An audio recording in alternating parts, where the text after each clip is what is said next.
जो अच्छी आत्माएं हैं वो देवताओं की पूजा करते हैं, लेकिन है वो शास्त्र विरुद्ध। अब फिर आते हैं पवित्र गीता जी अध्याय नंबर 7 के श्लोक 15 से आगे चलते हैं। अब ऐसे इस पवित्र सदग्रंथ का एक तत्व, एक सार निकलेगा, और इस सार के बाद हम अपनी भक्ति को सुचारू कर पाएंगे। अब इसमें क्या कहा कि अर्जुन मेरी पूजा भी यानी ब्रह्म साधना भी 4 प्रकार के करते हैं। अन्य देवताओं की पूजा, तीनों गुणों की पूजा, ये तो व्यर्थ है ही है, ये तो क्लियर कंसेप्ट हो गया, ये तो करनी नहीं। और कहते जो ब्रह्म साधना करते हैं, जो देवी बता रही है और ये काल भी कह रहा है, वो 4 प्रकार के करते हैं। एक अर्थार्थी, एक आरत, जिज्ञासु और ज्ञानी। अर्थार्थी वो होते हैं जो धन लाभ के लिए वेदों के ही श्लोकों मंत्रों से धार्मिक अनुष्ठान हवन यज्ञ आदि करते हैं। वो कोई और किसी शास्त्र के मंत्र जंत्र का सहयोग नहीं करते। ओम जय जगदीश रे, स्वामी जय जगदीश रे, जय गणेश देवा, इस तरह की आरतियां नहीं करते। वो केवल वेदों के मंत्रों से अनुष्ठान करते हैं। जैसे ये गायत्री मंत्र बना रखा है, ओम भूर्भुवः स्वः, वैसे इस मंत्र के साथ ओम शब्द नहीं लगना चाहिए। ये गलत है बिल्कुल, क्योंकि ये यजुर्वेद अध्याय नंबर 36 का मंत्र 3 है और उसमें ओम शब्द नहीं लगा हुआ है, और उसमें पूर्ण परमात्मा की महिमा गाई गई है। वो केवल एक महिमा बताई गई है, उसके पाठ से बार बार जाप करने से केवल ज्ञान यज्ञ का फल मिलता है। और यज्ञ का फल ऐसा समझो जैसे रोगी को ग्लूकोज हो। ग्लूकोज अपना लाभ करती है, लेकिन ट्रीटमेंट जो रोग काटने की दवाई वो न्यारी होती है, भिन्न है। वो ये मंत्र है जो दास आपको बताएगा। तो यहाँ प्रसंग चल रहा है कि ये क्या बताया है कि अर्थार्थी जो धन लाभ के लिए वेदों के मंत्रों से ही अपने धार्मिक अनुष्ठान करते हैं। आरत संकट निवारण करने के लिए भी वेदों के मंत्रों से ही वो अपना जंतर मंत्र यानी कोई अनुष्ठान करते हैं। और जिज्ञासु वो होते हैं जो परमात्मा की प्राप्ति की इच्छा से घर से निकलते हैं, और जैसे भी उनको गुरु संत मिले उनसे ज्ञान ग्रहण कर लेते हैं, वेदों के मंत्रों को कंठस्थ याद कर लेते हैं और आगे जाके वो वक्ता बन जाते हैं। वो भी तीनों ऊपर के ये तीनों यूजलेस बताए हैं। ब्रह्म के साधक अर्थार्थी, आर्थ और ये जिज्ञासु कहते ये मुझे अच्छे नहीं लगते। और ज्ञानी जो चौथे प्रकार का ज्ञानी है, ज्ञानी आत्मा वो होती है जिसको ये पता लग गया कि मानुष जीवन दुर्लभ है, मिले न बारंबार है। और जैसे तरवत से पत्ता टूट गया वही फेर नहीं लागे डार, मानुष जन्म पाकर जो नहीं रटे हरि नाम, और जैसे कुआ जल बिना फिर बनवाया किसका। यूजलेस इस मानुष शरीर, ये मिट्टी हमारे किसे काम नहीं आओगी जब भक्ति नहीं की, परमात्मा प्राप्ति का प्रयत्न नहीं किया। तो फिर इन्होंने सोचा कि भगवान की भक्ति करनी है, मनुष्य जीवन मिला, वेदों को पढ़ा, उसमें लिखा केवल एक परमात्मा की भक्ति करो, अन्य किसी की नहीं, ओनली वन। उस एक परमात्मा को जानो जो सर्व सृष्टि रचनहार है, वो पाप नाशक है, सबका दुख निवारण करने वाला है, वो पूर्ण परमात्मा है। उसी की भक्ति से जन्म मृत्यु का रोग समाप्त होगा। अब उन ज्ञानी आत्माओं ने ब्रह्मा विष्णु महेश और अन्य देवताओं की पूजा की चाह नहीं रही। उन्होंने वेदों को पढ़ा, जैसा भी जिससे सुना, जैसे दुर्गा कह रही है, गुणगान तो कर रही है परम अक्षर ब्रह्म के, और उसको कभी अक्षर ब्रह्म बोल रही है, फिर कहती है ब्रह्म की साधना कर, उस परम अक्षर ब्रह्म का मंत्र बता रही है, ओम जाप, ओम मंत्र, ओम एक अक्षर, और कहती है वो ब्रह्मलोक में रहता है। है अब पुण्यात्माओं, यहाँ बिगड़ रही है सारी बात। भक्तों की कमी रही नहीं, जिन्होंने कई हजारों वर्षों तक अपना शरीर भी झोंक दिया भगवान के लिए, तपस्याएं की, कांटे हो गए, सूख कर दीमक चढ़ गई शरीर के ऊपर, बम्बई बन गए, लेकिन परमात्मा नहीं मिला। क्यों नहीं मिला?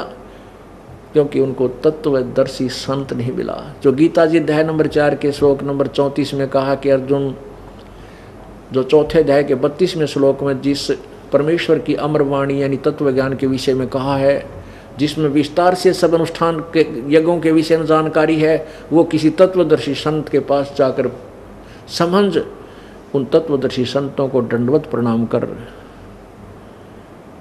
विनम्र होकर उनसे प्रश्न कर, वो परमात्म तत्व को जानने वाले, तत्व ज्ञान को जानने वाले वो तत्वदर्शी संत तुझे उस परमेश्वर की के बारे में जानकारी देंगे, फिर वो साधना कर। यही प्रमाण यजुर्वेद अध्याय नंबर 40 के श्लोक नंबर 10 से लेकर 13 में स्पष्ट किया है कि कोई परमात्मा को जन्म लेने वाला, कोई ना जन्म लेने वाला, कोई साकार कोई निराकार बताता है। इसका यथार्थ ज्ञान तो तत्वदर्शी संत ही बताते हैं, उनसे सुनो। इससे सिद्ध है कि पवित्र चारों वेदों और पवित्र श्रीमद् भगवद गीता का ज्ञान इनकम्प्लीट है, गलत नहीं है, अधूरा है, ब्रह्म तक की साधना का ज्ञान है। और इसलिए यजुर्वेद अध्याय नंबर 40 के श्लोक 15 मंत्र 15 में कहा है कि ओम कर्तु समर कलवे समर और कर्तुम समर। ओम नाम का जाप काम करते करते सुमन करो, विशेष कसक के साथ सुमन करो और अपना मूल कर्तव्य जानकर सुमन करो। तो उन ज्ञानी आत्माओं को जैसा भी अपने आप निष्कर्ष निकाला कि ओम नाम का जाप लिखा है यजुर्वेद में, यजुर्वेद से मंत्र तो ले लिया ओम,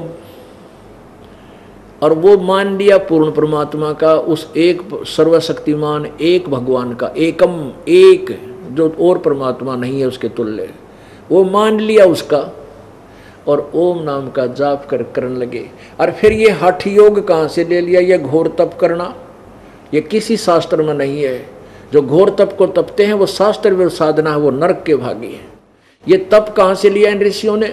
जब ब्रह्मा जी की को कमल के फूल पर रजगुण ब्रह्मा जी की उत्पत्ति दुर्गा और इस काल ने कर दी अपने दोनों के मिलन से, तो उसके बाद इसको कोमा में रखा, और जब ये बड़े हुए तीनों भगवान ब्रह्मा जी को कमल के फूल पर लेटा दिया, वहाँ इसको होश में ला दिया। ब्रह्मा जी कहते हैं जब मैं होश में आया तो मुझे नहीं मालूम मैं कहाँ से उत्पन्न हो गया, मैं तो कमल के फूल पर बैठा था। फिर सब कुछ देखा, इस कहीं और छोर पृथ्वी का मिला नहीं। तब मैंने सोचा भी मेरा क्या कर्तव्य है, इसे सब जगह जल ही जल है, मैं क्यों पैदा हो गया। तब आकाशवाणी हुई कि तप करो तप करो। कहते हैं ब्रह्मा जी के देवी पुराण में 3रे स्कंद में 4-5 अध्याय में कहते हैं कि मैंने 1000 वर्ष तक तप किया, और फिर क्या कहा? आकाशवाणी हुई अब सृष्टि करो। तो यही सबसम वेद में लिखा है परमात्मा की सच्चिदानंद घन की वाणी में, तपो तपो कर वाक्य सुनाया, लोक रचो बल मेरी माया। उस काल ने तप तप तप तप का वाक्य बोला, और फिर जब तप कर लिया, जब कहा कि अब सृष्टि कर, लोक रचो बल मेरी माया। अब वहां से तप ले लिया, क्योंकि जब तक तो ब्रह्मा को वेद मिले भी नहीं थे। अब वो तपो तपो का वाक्य जो आकाशवाणी हुई वो काल ने करी, ब्रह्म ने भ्रमित करने के लिए। तो इन देवताओं ने वो तपो शब्द तप का तो वहां से ले लिया कि भगवान उस काल की वाणी को परम पूर्ण परमात्मा की का आदेश मान लिया, जबकि इस काल का आदेश था। उसके बाद ये चारों वेद मिले, वेदों में ओम मंत्र पाया, तो इन सब ने यू खिचड़ी बना ली। ओम नाम तो ले लिया वेदों से पूर्ण ब्रह्म का जान के, और तप ले सुन लिया ब्रह्मा जी से उस आकाशवाणी मान के पूर्ण परमात्मा की। इन सब ने मिलकर फिर ये ओम नाम का जाप शुरू करने लगे बैठ के। ये कुछ देर तक जब मंत्र का हम जाप करेंगे, इससे कुछ अंदर हमारे आध्यात्मिक शक्ति उत्पन्न होती है। जैसे हम पंप से हवा भरते हैं साइकिल की ट्यूब में, तो धीरे धीरे वो उसमें शक्ति आनी होती शुरू हो जाती है, करड़ापन हो जाता है। तो उसके बाद फिर क्या होता है कि कुछ दिनों के बाद उस ओम नाम के मंत्र से शरीर का ऐसी स्थिति बन जाती है कि गर्मी सर्दी भी कम लगने लग जाती है आध्यात्मिक शक्ति के कारण। फिर ये क्या करते हैं, अपने आप धीरे धीरे अंदर टटोलना शुरू करते हैं। फिर इनका कोई कमल खुल जाता है। ओम नाम का जाप ये उच्चारण करके करते हैं। गीता जी अध्याय नंबर 8 के श्लोक नंबर 13 में गीता ज्ञानदाता कहता है कि मेरा एक ओम अक्षर है, मुझ ब्रह्म का ओम इति एक अक्षरम ब्रह्म व्यवहारण माम अनुसमरण ये प्रयाति तो जनदेहम सयाति परमागति। ये कहता है कि मेरा एक वो मंत्र है उच्चारण करके सुमन करने का। तो ये उच्चारण करके सुमन करना शुरू करते हैं तो मूल कमल खुल जाता है ना, ये ब्रह्मा जी का कमल खुल जाता है। स्वाद चक्र जिसे कहते हैं, सेकंड नंबर नीचे से सेकंड नंबर का। तो इसमें से कोई भी एक कमल, हमारे शरीर में एक चैनल बने हैं, जैसे टीवी में चैनल होते हैं, और जौन सा भी चैनल ऑन हो गया, यदि टीवी ठीक है और कनेक्टेड है पीछे से, तो उसमें उस चैनल के कार्यक्रम आने प्रारंभ हो जाते हैं। किसी में फिल्म चल रही है, कितना कोई झरना बह रहा है, कितना कोई एडवर्टाइजमेंट चल रही है, तो आदमी देखता देखता उसमें काफ़ी समय निकल जाता है। तो ऐसे ही ऋषियों ने साधनाएं की पूर्ण परमात्मा की प्राप्ति के लिए, पूर्ण परमात्मा की भक्ति जानकर, और कर ली काल की भक्ति ब्रह्म की।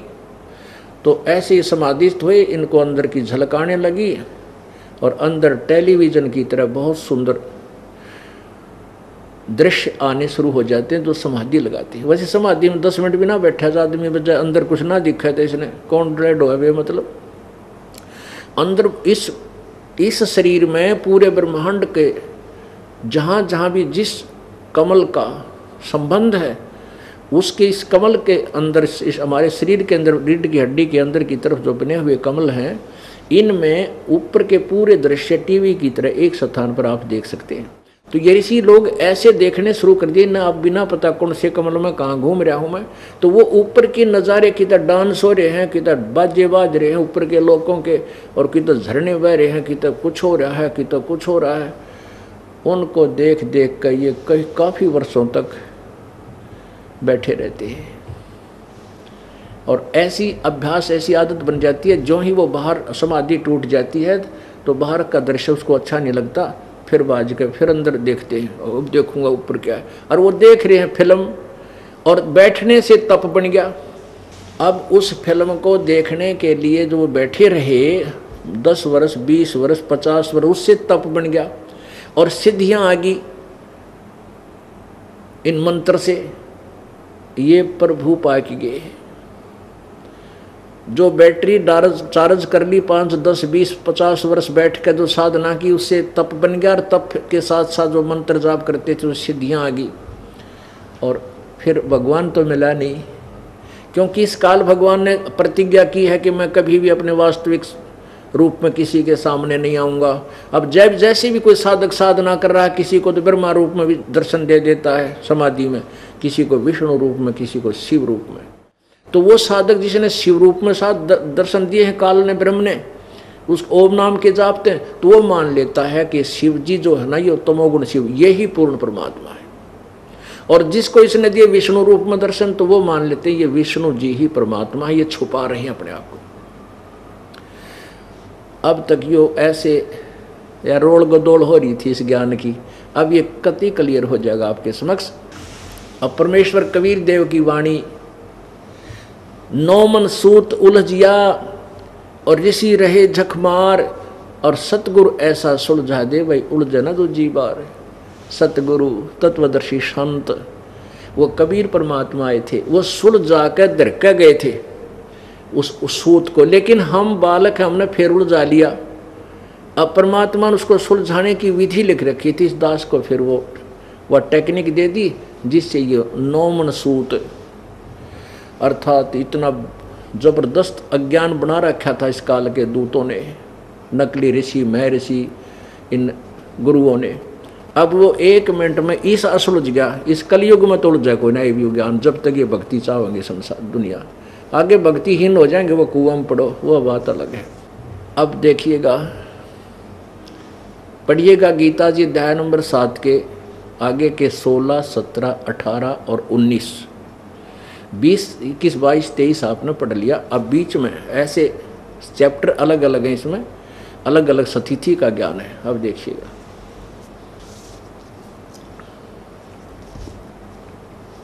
ये जय दयाल गोविंद का द्वारा अनुवादित है।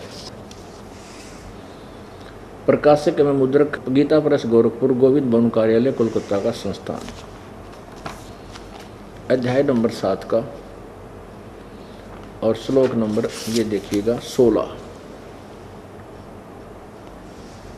हे भारतवंशियों में श्रेष्ठ अर्जुन, उत्तम कर्म करने वाले यानी अच्छी साधना, जो जहाँ से सही साधना शुरू होती है, शास्त्रानुकूल साधना शुरू होती है, उसमें करने वाले अर्थार्थी, आरत, जिज्ञासु और ज्ञानी, ऐसे 4 प्रकार के भक्तजन मुझको यानी ब्रह्म की साधना करते हैं, मुझको भजते हैं। ब्रह्मा विष्णु महेश की पूजा वो नहीं करते।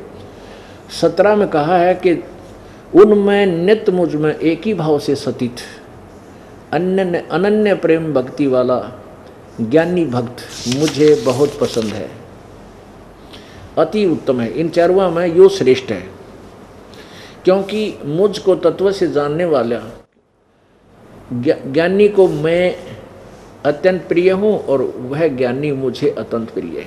आगे क्लियर बात कहता है कि जो मेरे से नीचे के जो देवताओं की पूजा करते हैं वो मूर्ख हैं, राक्षस स्वभाव को धारण किए मनुष्यों में नीच दुष्कर्म करने वाले।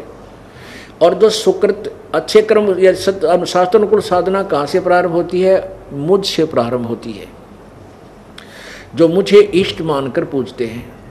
तो उसमें 4 प्रकार के हैं, वो 3 प्रकार के रिजेक्ट कर दिए, अर्थार्थी, आरत और जिज्ञासु। कहते ज्ञानी मुझे पसंद है, ज्ञानी को मैं पसंद, मैं उत्तम, मेरे लिए उत्तम है, मुझे अच्छा लगता है, प्रिय है। अब उन ज्ञानियों को भी बताते हैं कि वो भी उस पूर्ण परमात्मा का यथार्थ ज्ञान ना होने से, तत्वदर्शी संत ना मिलने से मेरे वाली अनुत्तम घटिया सतीथि में ही आश्रित रहे। देखो गीता जी अध्याय नंबर 7 का अब श्लोक नंबर 17 आपने पढ़ लिया, 18 पढ़ो। अब उद्दारा माने उदार है, नेक है। कौन? सर्वे एव एते ज्ञानी तु आत्मा एव मे मतम, मेरे मत में, मेरे विचार से ये ज्ञानी आत्मा, जिनके विषय में 17वें श्लोक में कहा है ज्ञानी को मैं अत्यंत प्रिय हूँ और ज्ञानी मुझको प्रिय है, ये है तो अच्छी उदार आत्मा है, ये अच्छी आत्मा है। परंतु आस्थित स ही युक्त आत्मा माम एवं अनुतमाम गतिम। ओहो, वो उद्धार तो है बेचारी, भगवान प्राप्ति के लिए प्रयत्न कर रही है, सिर धड़की बाजी ला रखी है, लेकिन वो परमात्मा की भक्ति में लीन जो अच्छी आत्मा है, वो मेरे वाली अनुतमा माने घटिया अश्रेष्ठ गतिम, मेरे से प्राप्त होने वाली अनुत्तम गति लाभ को में ही आस्थित हैं। अनुत्तम, इन्होंने अनुत्तम का अर्थ अति उत्तम कर रखा है। अरे तेरा गजब भैया, अनुत्तमाम अति उत्तम। यहाँ देखिए ये सभी उद्धार हैं, एते सर्वे एव, ये सभी उदार हैं। कौन? ज्ञानी। तू परंतु ज्ञानी तो मेरा स्वरूप ही है।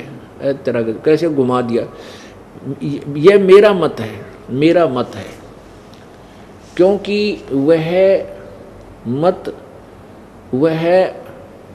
मद तत् मन बुद्धि वाला भक्त अति उत्तम, अनुत्तमा माने ये युक्त आत्मा माने जो भगवान में लगा हुआ भक्त है, ये अनुत्तमा माने अति उत्तम कर दिया, अनुत्तम माने घटिया हुआ, घटिया अनुत्तम, और गति स्वरूप मुझ में ही अच्छी प्रकार स्थित है। तेरा गजब।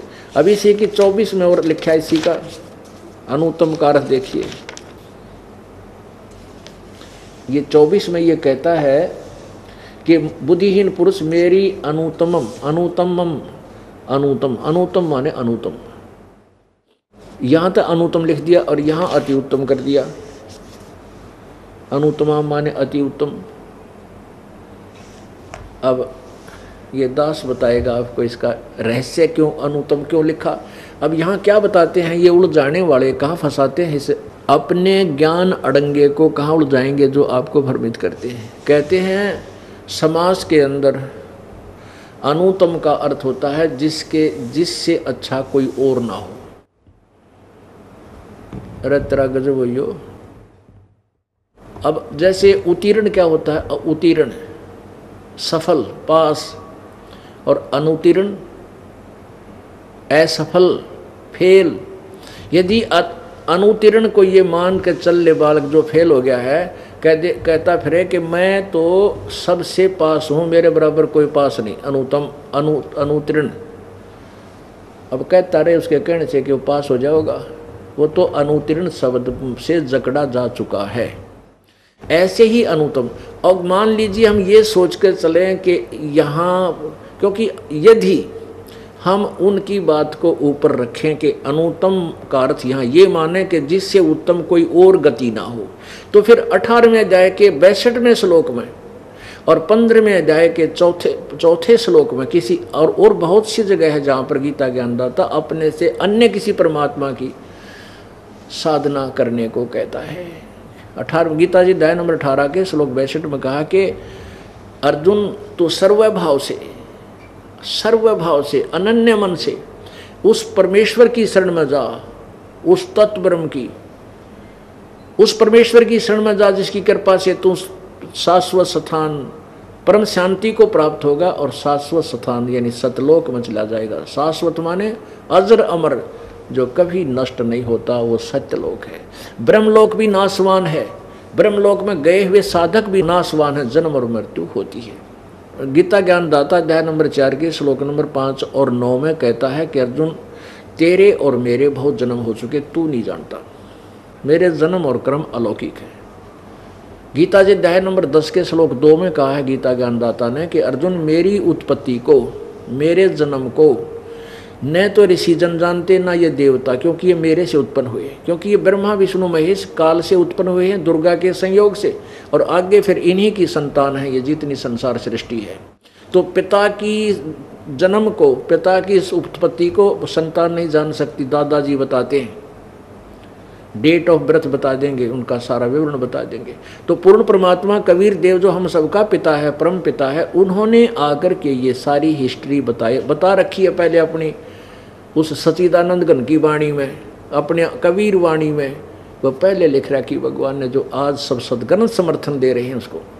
तो पुण्यात्माओं, यदि हम यहाँ ये मान कर चले, इससे सिद्ध है कि गीता ज्ञानदाता का भी जन्म मृत्यु होती है, और जब तक जन्म मृत्यु है जीव सुखी नहीं होता। और ये खुद कहता है कोई और परमात्मा है, उसकी साधना करने से फिर उसका ज्ञान हो जाएगा, तो फिर वो जन्म मृत्यु से ही छूटने का प्रयत्न करता। अब आइए फिर एक बार पहले इस अनुत्तम गति क्यों कही, इस कंसेप्ट को क्लियर करते हैं। अब ये ज्ञानी आत्मा जिनको ये ज्ञान हुआ कि भाई मनुष्य जीवन बार बार नहीं मिलेगा और जय हाथ से छूट गया या बात बिगड़ जाएगी, तो उन्होंने वेदों के अतिरिक्त कोई शास्त्र नहीं छेड़ा, वेदों को पढ़ा, वेदों से निष्कर्ष निकाला कि इसमें ओम नाम का जाप है। और वेदों का ज्ञाता ब्रह्मा जी को माना जाता है, क्योंकि सबसे पहले वेद ब्रह्मा जी को प्राप्त हुए थे। तो ब्रह्मा जी से ज्ञान सुना, ओम नाम का जाप उन्होंने पूर्ण परमात्मा का मान लिया, और उधर से ब्रह्मा जी ने आकाशवाणी जो काल की हुई थी तप करो, वो तप करने का आदेश भी साथ जोड़ दिया। 17वें अध्याय का 5वां श्लोक और दिखा देता हूँ आपको। उसमें क्या लिखा है कि जो शास्त्र विधि को त्याग कर जो घोर तप को तपते हैं, अध्याय नंबर 17 का श्लोक नंबर 5। अब 4 तक तो अपन पढ़ ही लिया था। जो सात्विक हैं वो देवताओं की पूजा करते हैं, अच्छी आत्मा जो हैं अच्छे स्वभाव के, वो अन्य उपासना तो कर रहे हैं, वो डले तो ढो रहे हैं, लेकिन वो देवताओं तक की पूजा करते हैं। आगे देखो 5वें में कहा कि जो मनुष्य शास्त्र विधि से रहित अशास्त्र विहितम, केवल मन कल्पित घोर तप को तपते हैं, दंभ और अहंकार से युक्त, कामना आसक्ति और बल से अभिमान से युक्त हैं। 6 में कहा कि वो शरीर रूप से सतीत, भूत समुदायों को और अंतःकरण में सतीत मुझको भी क्रश करने वाले हैं, उन अज्ञानियों को असुर स्वभाव के जान। ओहो, और तोड़ पाड़ दिया कि जो घोर तप को तपते हैं, क्योंकि शास्त्र विरुद्ध साधना है, और शास्त्र विरुद्ध साधना का ही ये वर्णन बताया जा रहा है कि जो शास्त्र विरुद्ध साधना है उसको घोर तप को तपते हैं, वो मुझे भी दुखी करते हैं। और इस सब परमात्माओं सारे प्राणियों का जो मालिक है वो भी हमारे शरीर में जीव आत्मा के साथ उनकी शक्ति अभेद रूप में, क्योंकि आत्मा उस परमात्मा की है। या आत्मा जैसे जो बच्चा गौ की नज़र में यूँ साईं को संत, जैसे गाय ने अपना बच्चे अपने गाय को अपने बच्चे की नज़र रहती है, चारा भी चर रही है और ध्यान अपने बच्चे पर है। यदि उसको कोई खतरा है, कोई कुत्ता वगैरह उसके निकट आ जाता है उसके बच्चे के, तो फूं फूं करती है और चारा भी चर रही होती है। तो ऐसे हम परमपिता कबीर जी के बच्चे हैं। हमारे जब आत्मा जो है हमारे अंतःकरण हृदय में रहती है, तो इसके ऊपर जब हम घोर तप को तपते हैं, ये काल करवावे सारे उल्टे काम, शरीर को तंग करवाता है ताकि जीव को दुख हो, तो ये घोर तप को तपते हैं तो आत्मा को पीड़ा होती है, तो परमात्मा भी दुखी होता है कि देख कितना कष्ट दे रखा है मेरी प्यारी आत्मा को। तो इसमें लिखा है कि वो जो मैं भी दुखी होता हूँ, गीता ज्ञानदाता कहता है, और वो पूर्ण परमात्मा भी, सबका मालिक भी, वो दुखी होता है जो इस घोर तप को तपते हैं। वो दुष्ट आत्मा समझ लेना, वो राक्षस स्वभाव को धारण किए हुए। अब फिर आइए उसी कंसेप्ट पे, उसी विषय पर आते हैं कि जैसे ये ज्ञानी आत्मा है तो उद्धार अच्छी आत्मा है, भगवान के लिए शीश रख दिया, लेकिन way of worship according to the shastra नहीं थी। इस कारण से इन्होंने भी डले डोलिए। एक ज्ञानी आत्मा, एक चुनक ऋषि था, उसने इसी विधान अनुसार के परमात्मा की प्राप्ति करनी है इस मनुष्य शरीर से, चाहे शरीर रहे या ना रहे। और परमात्मा अपने सूक्ष्म वेद की वाणी में कहते हैं कि सिर साटे की भक्ति है भाई और कछु नहीं बात, और सिर के सौदे पाइए वो अवगत अलखनाथ। अब इस माटी ने एक दिन मिट्टी में मिलना है, आज नहीं तो कल, कल नहीं तो परसों, ये तो जावेगी। और इस मिट्टी से अगर भगवान मिल गया तो सोना उग गया इसमें। तो हमने इस 5 तत्वों की मिट्टी से सोना उगाना है। और जिन भांग बोलियान उपासना करके वो भांग बेच रहे हैं अपने आप भी नरक में, और जिसने प्याम हुआ है भी ब्रान माटी उनकी। तो हमने इसमें वह कणक बीजनी है जो जीवन दाता है, यानी सत्य साधना रूपी कणक बीजनी है, जो हमें भी सुख दे और भी कोई ले जाएगा उसका भी जीवन निर्वाह अच्छा होगा। एक चुनक नाम के ऋषि थे, उन्होंने वेदों को पढ़ा, ब्रह्मा जी से सुना, इधर से सुना, उधर से सुना, फिर सब ने निष्कर्ष निकाल रखा है कि ओम मंत्र जो है ये पूर्ण परमात्मा का है, जबकि ये ब्रह्म का है। गीता जी अध्याय नंबर 8 के श्लोक नंबर 13 में स्पष्ट किया है कि ओम इति एक अक्षरम ब्रह्म व्यवहारण माम अनुस्मरण। ब्रह्म माम ब्रह्म, मुझ ब्रह्म का ओम इति एक अक्षरम, यह एक ओम अक्षर है। इसका उच्चारण करके सिमरण करता हुआ जो अंतिम समय यह प्रियाति तजन देहम सयाति परमाम गतिम। और उस परमात्मा की भक्ति साधना, गीता जी अध्याय नंबर 8 के श्लोक नंबर 1 में अर्जुन ने पूछा कि जो आपने 7वें अध्याय के 29वें श्लोक में तत्ब्रह्म के बारे में जिक्र किया प्रभु, वो कौन है तत्ब्रह्म? 8वें अध्याय के 3रे श्लोक में कहा कि वो परम अक्षर ब्रह्म है। 8वें अध्याय के 5वें श्लोक में कहा कि तू मेरी भक्ति कर, मुझे प्राप्त होगा। 6ठे अध्याय में श्लोक में कहा है कि अर्जुन ये नियम है कि जो जिसकी साधना करता हुआ अंत समय तक जिसमें भावित रहता है, यानी जिस इष्ट की पूजा करता अंत में उसी को प्राप्त होता है।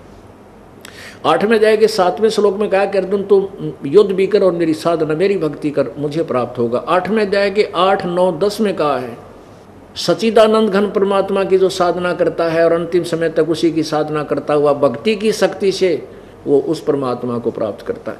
थोड़ा सा 2 मिनट इन श्लोकों को फिर देखिए। श्रीमद् भगवत गीता, ये गीता प्रेस गोरखपुर से प्रकाशित है, जयदयाल गोविंद का इसके अनुवादक है। ये अध्याय नंबर 7 का और श्लोक नंबर 29 देखेंगे हम पहला। जरामरण मोक्षाय माम आश्रित यतंती ये ते ब्रह्म तत्विदु, ये तत्व ब्रह्म कहो चाहे ब्रह्म तत्व कहो, ये संस्कृत उल्टी सुट्टी चल है। ब्रह्म तत्विदु कृष्णम अध्यात्मम कर्म च अखिलम, यानी इसका अर्थ है कि जो व्यक्ति मेरे इस ज्ञान पर आश्रित हो जाएंगे, तत्वदर्शी संत के पास जाकर ज्ञान ग्रहण कर लेंगे, तो वो जरा मरण मोक्ष, जरा और मरण बुढ़ापे और मृत्यु से ही बचने की चेष्टा करते हैं। और वो कौन हैं? वो तत्व ब्रह्म विदु, उस परमात्मा को जानते हैं, सारे अध्यात्म ज्ञान को समझते हैं, सब कर्मों से परिचित हैं। यहाँ देखना, जो मेरे शरण होकर जरा मरण से छूटने के लिए यत्न करते हैं, वे पुरुष तत्व ब्रह्म यानी तत्व ब्रह्म, उस ब्रह्म को तत् ब्रह्म, उस ब्रह्म को और संपूर्ण अध्यात्म को तथा संपूर्ण कर्मों को जानते हैं। 7वें में केवल 30 श्लोक हैं, ये 30वां यहाँ समाप्त हो जाता है। 8वां प्रारंभ हो गया। अथ 8वां अध्याय। अर्जुन ने पूछा किम तत् ब्रह्म, किम अध्यात्म, क्योंकि अध्यात्म का इसमें जिक्र किया है 30वें में। जो पुरुष अधिभूत अधिदैव सहित और अधियज सहित सबका आत्मरूप मुझको अंत काल में भी जानते हैं, वे युक्त चित्त वाले पुरुष मुझे ही जानते हैं अर्थात प्राप्त होते हैं। तो यहाँ पूछा है प्रथम में कि किम तत् ब्रह्म, 8वें के प्रथम में किम तत् ब्रह्म, किम अध्यात्म, किम कर्म पुरुषोत्तम, अधिभूतम च किम प्रोक्तम, अधिदेवम किम उच्यते। उत्तर दिया है इसका, हे पुरुषोत्तम तत् ब्रह्म, वह ब्रह्म क्या है, वह ब्रह्म क्या है, तेरे से न्यारा वो परमात्मा और कौन है।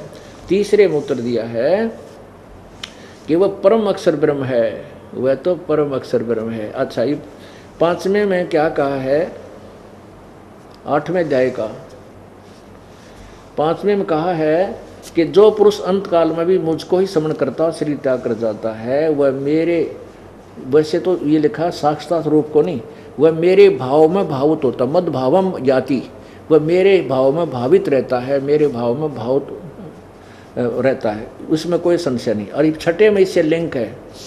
6 में क्या कहा है कि हे कुंती पुत्र, अंत काल में जिस भी भाव को स्मरण करता हुआ शरीर को त्याग करता है, वह उसी को ही प्राप्त होता है, सदा उसी भाव में भावित रहता है। अब 7वें में कहा है कि इसलिए तू मेरे में भाव होकर लगेगा तो मेरी भक्ति कर। इसलिए अर्जुन सब समय में निरंतर मेरा स्मरण कर और युद्ध भी कर। इस प्रकार अर्पण किए हुए मन बुद्धि युक्त होकर निसंदेह मुझे ही प्राप्त होगा। ये 8वें में कमाल कर दिया। 8वें अध्याय नंबर 8 का और श्लोक नंबर 13, जो दास आपको कंसेप्ट करना चाहता है वो देखिएगा। 13 में कहा है ओम इति एकाक्षरम ब्रह्म व्यवहारन माम अनुसमरण। माम ब्रह्म, मुझ ब्रह्म का केवल ओम, यह एक अक्षर है, और माम अनुसमरण, जो मेरे माम ब्रह्म, मुझ ब्रह्म का स्मरण करता हुआ, ये प्रयाति तजंदेहम सयाति परमाम गति। इसका यहाँ से शुरू होता है, ये इकट्ठा कर रखा है इन्होंने 12 और 13। 13 यहाँ से शुरू है। जो पुरुष ओम, इस एक अक्षर रूप ब्रह्म को उच्चारण करता हुआ, व्याहरण उच्चारण करता हुआ, मुझ निर्गुण ब्रह्म का चिंतन करता हुआ शरीर त्याग कर जाता, वह परम गति को प्राप्त होता है। अब यहाँ तो इसने बता दिया कि मेरा सिमरण कर मुझे प्राप्त होगा, और मेरा मंत्र ओम, एक अक्षर ओम है। ये इन्होंने अनुवाद गलत किया है, एक अक्षर रूप ब्रह्म नहीं है। इसका ये एक अक्षर का अर्थ है, जो ओम है इसी को एक अक्षर बोलते हैं। और उस परमात्मा के, अब 8वें अध्याय के 8वें में आते हैं, 8वें अध्याय के 8, 9, 10 को अब फिर समझते हैं। 7वें तक तो गीता ज्ञानदाता कहता है कि मेरी भक्ति कर, मेरा एक ओम मंत्र है, और उस अन्य कोई परमात्मा है, ये देखिएगा। अब 8वें अध्याय का ये 7वें तक तो इसने कह दिया कि मेरी भक्ति कर, इसलिए सब समय में मेरा स्मरण कर, मुझसे और युद्ध भी कर, इस प्रकार निसंदेह मुझे ही प्राप्त होगा। 8वें में कहा है हे पार्थ, यह नियम है कि परमेश्वर के अध्ययन अभ्यास, यानी कोई और परमात्मा है। हे पार्थ, यह नियम है कि परमेश्वर के ध्यान के अभ्यास रूप योग से युक्त दूसरी ओर न जाने वाले चित्त से निरंतर चिंतन करता हुआ परम प्रकाश, परम दिव्य पुरुष परमेश्वर, परम दिव्य पुरुष परमेश्वर, ये प्रकाश रूप तो ये अपने, क्योंकि न जितना ज्ञान हुआ थोड़ी गे लड़ा रखी है। परम दिव्य पुरुष, परमम दिव्यम पुरुषम, परम दिव्य पुरुष अर्थात परमेश्वर को प्राप्त होता है। कोई इससे अलग भगवान है। 9 में कहा है, ये कवियम लिखा, कवियम, जो पुरुष, इन्होंने, हम इन्हीं की थ्योरी पढ़ते हैं पहले, सर्वज्ञ अनादि सबके नियंता, यानी सबका नियंत्रक, सबका मालिक है, वो गीता ज्ञानदाता से कोई और है, और सूक्ष्म से अति सूक्ष्म, सबका धारण पोषण करने वाला, अत्यंत अचिंत स्वरूप, सूर्य के सदृश नित्य चेतन प्रकाश रूप अविद्या से अति परे सच्चिदानंद घन परमेश्वर का स्मरण करता है। सच्चिदानंद घन यानी गीता ज्ञान दाता से और है। अब 10वें में 8वें के 10वें श्लोक में वह भक्ति युक्त पुरुष अंत काल में योग बल से, योग बल माने भक्ति की शक्ति से, बरकुटी के माध्यम से प्राणों को अच्छी प्रकार स्थापित करके फिर निश्चल मन से समन करता हुआ दिव्य परम पुरुष परमात्मा को प्राप्त होता है। अब वो सच्चिदानंद घन परमात्मा को प्राप्त होता है जो उसकी साधना करता है। उसकी साधना क्या है? 17 में अध्याय के 23वें श्लोक में ये देखिएगा, अध्याय नंबर 17 और श्लोक नंबर 23 में गीता ज्ञान दाता कहता है ओम तत्सत इति निर्देश है ब्रह्मण त्रिविधि समर्थ है ब्राह्मणा तेन वेदा च यगा च विहिता पुरा। ओम तत्सत यह ऐसा यह 3 प्रकार का सच्चिदानंद घन ब्रह्म का नाम कहा है। अब गीता ज्ञानदाता ने अपना मंत्र तो बता ही रखा है कि मेरा तो ये ओम एक ब्रह्म है, मेरा एक ओम अक्षर है, मुझ ब्रह्म का उच्चारण करके जाप करने का, और उससे मेरी प्राप्ति होती है। नथिंग एल्स, ओम के अतिरिक्त कोई मंत्र ग्रंथ गीता जी में या वेदों में जाप करने का नहीं है, कोई नहीं है। इससे ओम नाम तो है ब्रह्म का, और ओम तत्सत ये ओम तो ब्रह्म का और तत् और सत ये 2 सांकेतिक शब्द हैं, ये दास बताओगा। ओम और तत् शब्द मिलकर ये सतनाम बन जाता 2 अक्षर का, और तीसरा जो सत्य है वो और तीसरा बाद में दिया जाता वो सार नाम है। इन तीनों मंत्रों से ओम तत्सत से ओम तत्सत नाम जो है पूर्ण परमात्मा का है।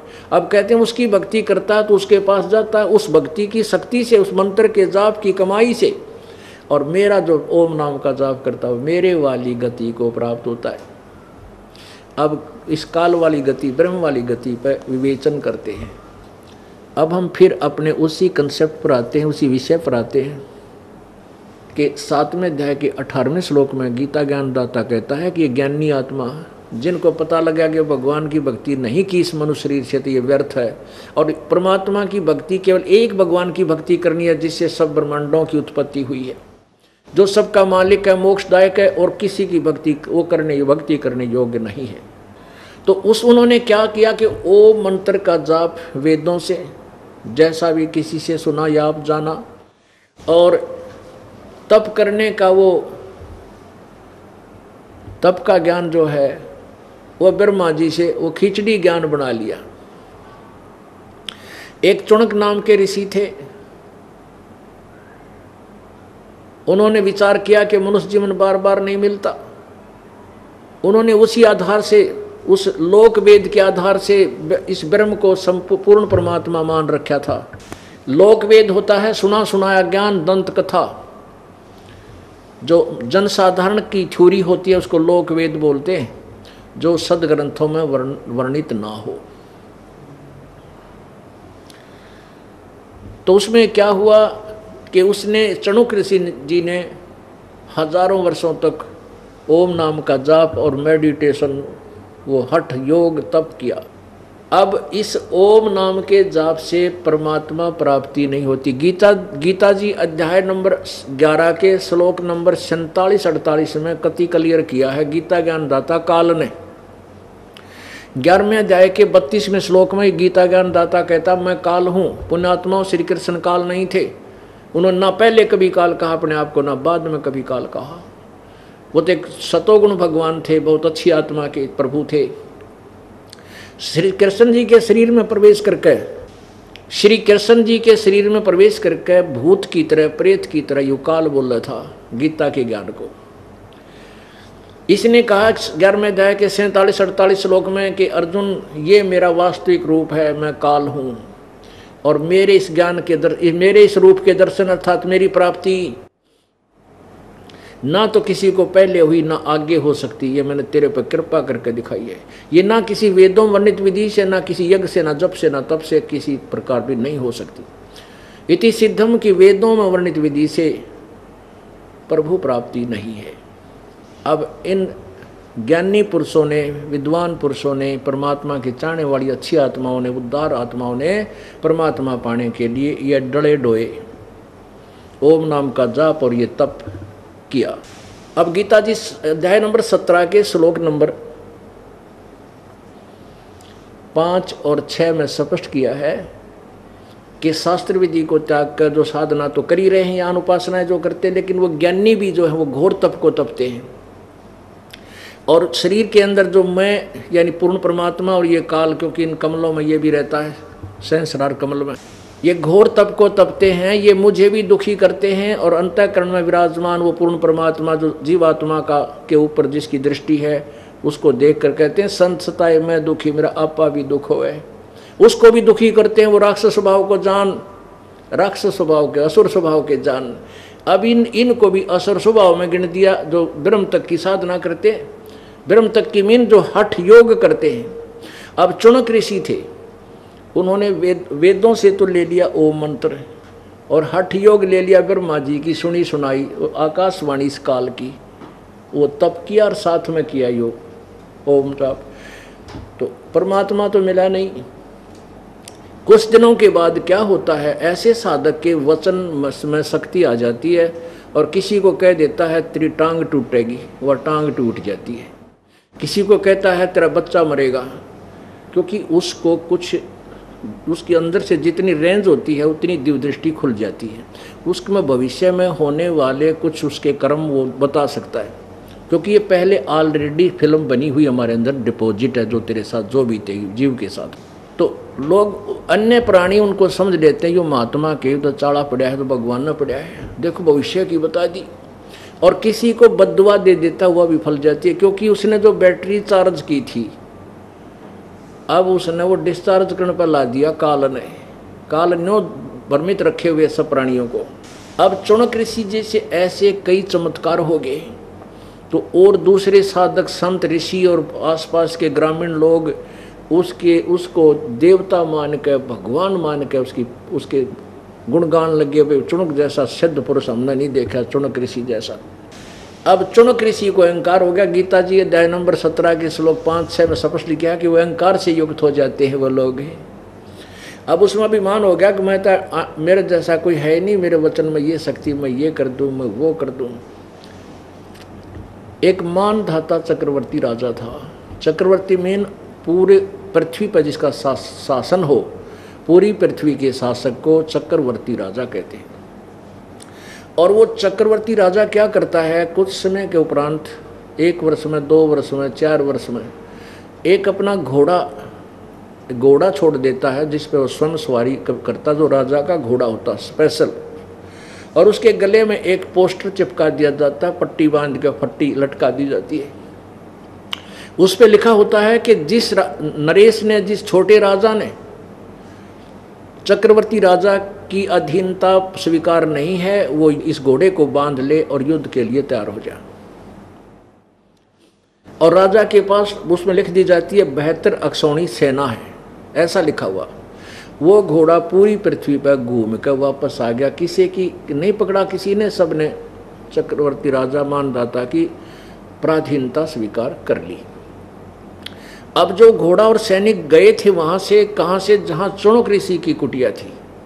राजा उस ऋषि ने जाते समय भी देखा उस लाबड़दे को, एक घोड़ा, हजारों सैनिक साथ में थे। वापस आए तब देखा तो ऋषि ने पूछा, भाई सैनिकों, ये घोड़ा बगैर सवारी किसी पर, इस पर कोई बैठा नहीं है, ये क्या कारण है?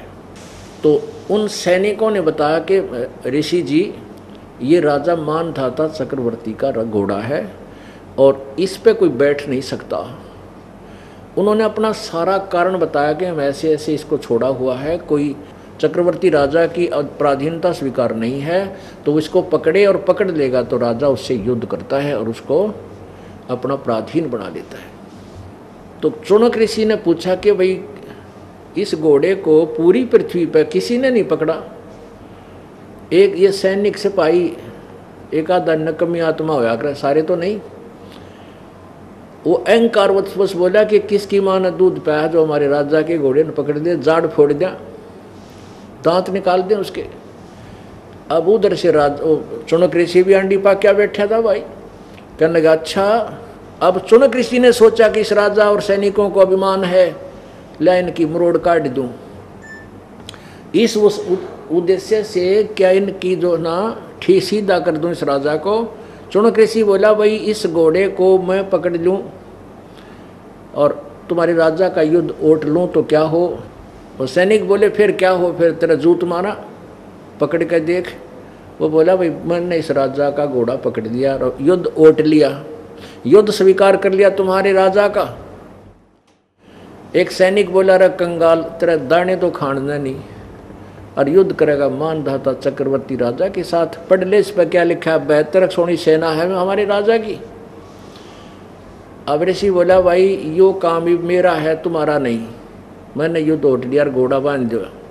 वो तो बहाना ढूंढ रहे थे, उन्होंने घोड़ा बांध दिया ऋषि की उसी कुटिया के पेड़ के जिस पर चौफड़ी डाल रहा था। और जाकर राजा को कह दिया कि राजन आपका घोड़ा एक चुनक नाम के कंगाल ऋषि ने पकड़ दिया। राजन कल न कोई और पकड़ेगा, कल न किसी का और मुंह ऊपर न होगा, ये तो बात बिगड़ेगी। राजा बोला भाई ठीक है उसने संवार दो, अब जाओ उसने गढ़ दो, फिर ले जाओ सेना। अब वो क्या किया कि उस राजा ने 72 अक्सौणी सेना की 72 करोड़ सेना की 4 टुकड़ी बना दी 18 करोड़ की। एक प्लाटून भेज दी 18 करोड़ का बना के एक व्यक्ति को मारने के लिए, एक खौफ पैदा करने के लिए कि और भी कोई देखेगा तो इतनी सेना ने देख कर कलेजा हिल जाएगा सबका। उधर से उस चुनक ऋषि ने जो काल उपासक था, ब्रह्म साधक था, उसने जो इतने हजारों वर्ष डले ढोए व साधना की काल की, उससे 4 एटम बम बना लिए, 4 पूतली बना दी। संत भाषा में उसे पूतली बोलते हैं। 4 परमाणु बम बना दिए और एक टुकड़ी 18 करोड़ की संत को मारने आई ऋषि को तो एक पुतली छोड़ दी। उसमें से करोड़ों पुतली होगी, उसके टुकड़े सबको कत्लेआम कर दिया, यानी ऐसे छर्रे छूट गए। 18 करोड़ सेना मर गई। अब राजा ने दूसरी 18 करोड़ भेजी तो ऋषि ने दूसरी पुतली से उसका नाश कर दिया। कहने का भाव ये है कि 4 पुतलियों ने 72 करोड़ सेना का नाश कर डाला। ओए होए ए परमात्मा। यहाँ सवसम वेद जो गीता जी अध्याय नंबर 4 के श्लोक 32 में जिसके विषय में कहा कि उसके अंदर विशेष विस्तृत विज्ञान है, वो साधना करने की है, कुछ नहीं कुछ ठीक, कौन सी ठीक है कौन सी ठीक नहीं है, ये विस्तृत ज्ञान उस तत्व ज्ञान में है। उसमें क्या बताया है, 72 अक्षौणी अक्षय करी वो चुनक ऋषि स्वर एक, दे धारे जोरा फिर ये सभी काल के बेख। ओहो के 72 अक्षौणी सेना अक्षय करी। ओहो 72 अक्षौणी सेना का नाश कर दिया। चुनक ऋषि स्वर एक। ऋषि स्वर ऋषियों में श्रेष्ठ से भी श्रेष्ठ ऋषि के ये काम है जो काल उपासक है। अरे तेरा गजब हुई। अब ऋषि ने पंगा पान की क्या जरूरत थी भाई, राजा का काम अपना, हम अपनी भक्ति कर रहे हैं। यदि उसने कोई दुखी करता हो, आकर छेड़छाड़ करते हो, जब भी रोआ पीटी कर ले, किसी ने धमका खुरका देगा या झटका दे दे, बेमतलब पंगा लेना कोई साधु संत फकीरों का काम होता है, कोई ऋषियों का काम है। चुनक ऋषि ने पंगा मोल ले लिया। अब क्या किया, क्या बताते हैं कि 72 अक्षौणी खा गया वो चुनक ऋषि स्वर एक। ऋषियों में भी श्रेष्ठ चुनक ऋषि ने 72 अक्षौणी सेना खा ली और ये दे धारे मौत फिर ये सभी काल के वेग। हम तो ऋषि मानना, ये तो नो के एटम बम है, ये तो चलती फिरती मौत फिरन लग रही है, काल के भेख। ये काल के साधक साधु ये ऋषि ये तक है मनुष्य रूप में मौत फिर ही न, इन तो बचकर है दूर टल जैसी बीमारी। तो ये ऋषि, हम इनको ऋषि मान रहे थे। अब सुनो इस चुनक ऋषि का क्या होगा। ये निर्णय है, ये तत्व ज्ञान है। अब पुण्यात्माओं जीवन सा, चाहे तो कोई तलवार तय कर दे, चाहे अपना वचन तय कर दे, जो हत्या होगी वह हत्या है, उसका पाप है। अब चुनक ऋषि ने 72 करोड़ सेना मार दी, वो उसके बैड अकाउंट में लिखा गया। और जो उसने ओम नाम का जाप और हठ योग तप किया वो उसकी साधना वाले अकाउंट में लिखा गया। अब तप का प्रतिफल क्या मिलेगा? ये राजा बनेगा कभी किसी युग में, और इतना ही जबरदस्त राजा होगा कि कितने वर्षों तक राज करेगा। राज जब तक इसके क्रम में है, भाग्य में है, वो करेगा, उसको कोई बदल नहीं सकता। और तब तक ये और नरे खोटे खोद देगा, क्योंकि इसका आगे बोलनिया कोई नहीं। ये इतनी दुर्गति हो इस जीव की, इस अध्यात्म ज्ञान में ना। और फिर जो ओम नाम का जाप किया, इससे ये ब्रह्मलोक में जाएगा। इसकी कमाई था ब्रह्मलोक में रह करके फिर ये पृथ्वी पर फिर आवेगा, फिर ये कुत्ता बनेगा, और कुत्ता बनकर इसके सिर में कीड़े पड़ेंगे। जो 72 करोड़ सेना मारी थी वो अपना बदला देगा, और फिर वो 72 करोड़ सेना जो इसने मारी थी वो चुन चुन कर अपना बदला लेंगे। इसलिए लिखा 7वें अध्याय के 18वें श्लोक में कि मेरी साधना भी अनुतमाम अति श्रेष्ठ है, और ये ज्ञानी आत्मा है तो उदार, लेकिन मेरे वाली उस घटिया साधना में आश्रित रहे। क्योंकि अब 7वें अध्याय के 19वें श्लोक में स्पष्ट किया है, कहते बहुनाम जन्मानाम अंते ज्ञानवान माम प्रपद्यते, और वासुदेव सर्वमिति स महात्मा सुदुर्लभ है। बहुत ही जन्मों के अंत के जन्म में कोई ज्ञानी आत्मा ब्रह्म तक की साधना तक बुद्धि जाती है और उसकी याद रुकती होती है, लेकिन वासुदेव सर्वमिति स महात्मा सुदुर्लभ है। ओए होए, ये बताने वाला कि ना ब्रह्म पूजा के योग्य है, ना ब्रह्मा विष्णु महेश की पूजा से पूर्ण लाभ है, ना परब्रह्म पूजा से लाभ है। केवल उस वासुदेव, वासुदेव का अर्थ है सर्वगतम ब्रह्म, जो सर्वव्यापक है, सबका मालिक है, जो कुल मालिक है, जो अनंत कोट ब्रह्मांड का स्वामी है, वही सर्वम, वही सब कुछ है, वही पूजा के योग्य है, वही पापनाशक है, वही मोक्षदायक है। ये बताने वाला संत तो तुम्हें मुश्किल से मिलेगा। तो पुण्यात्माओं, वो ये दास आपके पास परमात्मा ने भेज दिया, अब इसका लाभ उठाओ और कल्याण कराओ। बोलो सतगुरुदेव।